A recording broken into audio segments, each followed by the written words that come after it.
Thus far. Let's go to Captain Adam Myrick. He is with the Lexington County Sheriff's Department. I believe I've got Adam on the phone. Can you hear me? Yeah, Dawndy. All right. Thanks for joining me. Take us through from the top, because this is a little confusing, because as I understand, the suspect was traveling one direction and ended up then going the other direction. Can you take us through the timeline of what happened? About what time did this start? This started earlier this morning, somewhere roughly around 9 o'clock. As we are continuing ourselves to piece this together, the pursuit was initiated by the suspect in southern Lexington County. At that time, he then hit the interstate, traveling westbound on 26. Left the interstate, took a rather roundabout route through the city of Columbia area, Broad River Road, Greystone Boulevard, and then got back on the interstate traveling eastbound. So when the pursuit ended and where the suspect sits right now inside his car is the eastbound side of 26, just east of the 113 exit. So that is where the situation is unfolding right now. We have negotiators on scene. A tactical team has arrived a short time ago, and we'll begin that process to maintain contact with the suspect and try to arrive at a very peaceful resolution. I understand, Captain Myrick, that he is wanted for some kind of armed robbery. Is that something that actually happened this morning? We're still piecing some of that information together. The important thing to know is that he is armed right now. He is refusing to get out of that car. We do hope to have some more information about his prior charges and the reason he was wanted. We'll have that and share that as soon as we can. But with him being armed right now and refusing to move, that's the focus of our response right now. And being armed, is he threatening to kill himself or to kill an officer? I'm not aware of any specific threats that he's made, but we do know that he has a weapon inside that car, and we do know, obviously, that he is not getting out. He is refusing to leave the car. So with those conditions in place, we have our negotiators on scene.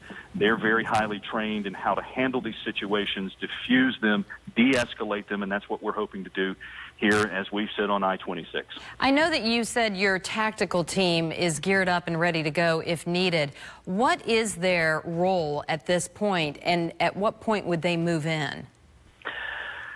Their role would, right now, is to be on standby. It's certainly much easier to send them back, turn them back around from a scene than it is to call them out. So in these situations, we call them out of an abundance of caution to already have them on scene. In terms of a timeline, it's really difficult, if not impossible, to speculate, because we will go where this situation takes us, and each situation is different. So it's very difficult to speculate on what might be next, but we are certainly poised and ready if need be, and then we continue to have contact with him and negotiate and try to maintain that contact. That's key.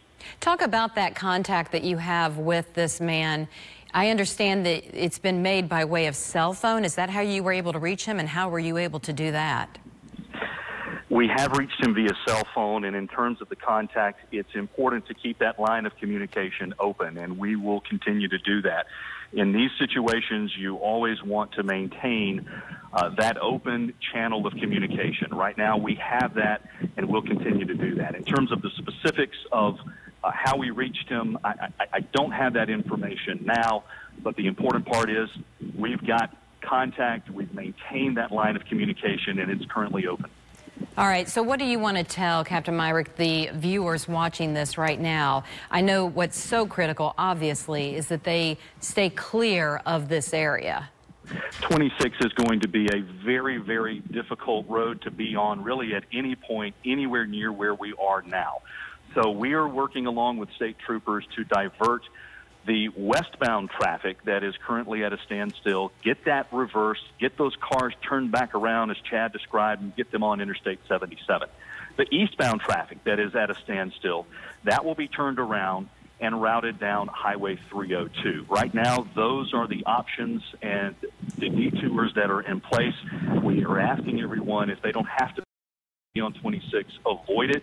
And if they are currently on 26, if someone could get word to them, the best word that we can use as patients is just going to take some time as we go through almost row by row and reverse traffic or turn those cars around and get them back. Again, if they were heading westbound, it'll be on the 77. If they were heading eastbound, it'll be on the Highway 302. All right. Well, very thorough. Thank you so much for all this information. We're going to keep tabs with you throughout the day and to pass on the information that you'd want our viewers to know in keeping them safe. Captain Adam Myrick, thank you so much, and we will talk to you again here soon. Thank you so much, Adam.